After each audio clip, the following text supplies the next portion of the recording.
Hi friends, lucky రెసిపీకి స్వాగతం. ఈరోజు మీకు నేను చూపించబోయే వంటకం మసాలాలు ఆయిల్ లేకుండా దొండకాయ గ్రేవీ కర్రీ ఎలా చేసుకోవాలో ఇప్పుడు చూద్దాం.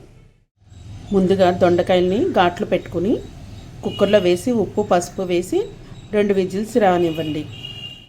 ఇప్పుడు గ్రేవీ ప్రిపేర్ చేసుకుందాం. దీనికి కావాల్సిన పదార్థాలు పచ్చిమిర్చి, కొబ్బరి, కొంచెం చింతపండు, 1 స్పూన్ కందిపప్పు, బియ్యం నానబెట్టినవి, కొంచెం అల్లం. ఇవన్నీ గ్రేవీ ప్రిపేర్ చేసుకుందాం. కుక్కర్లో ఉడికించుకున్న దొండకాయలు ఇప్పుడు మనం ఈ గ్రేవీ తయారు చేసుకున్న గ్రేవీ వేసుకుందాం.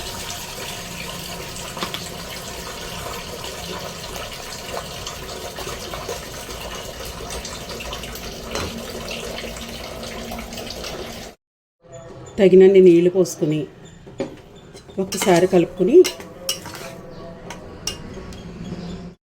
కొంచెం ధనియాల పొడి, జీలకర్ర పొడి, కారం ఇవన్నీ వేసుకుని ఒకసారి కలుపుకుందాం. 5 నిమిషాలు స్విమ్లో పెట్టుకుని ఉడికించుకోండి.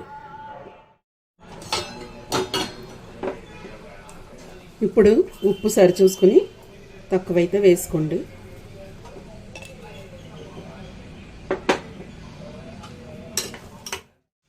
నచ్చిన వాళ్ళు కొంచెం ఆవాలు, జీలకర్ర, కరివేపాకు, ఎండుమిర్చితో కొంచెం పోపు వేసుకోండి.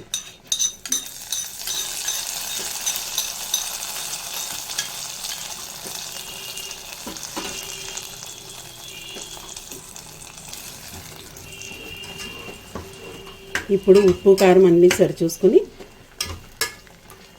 గ్యాస్ ఆఫ్ చేసుకోండి.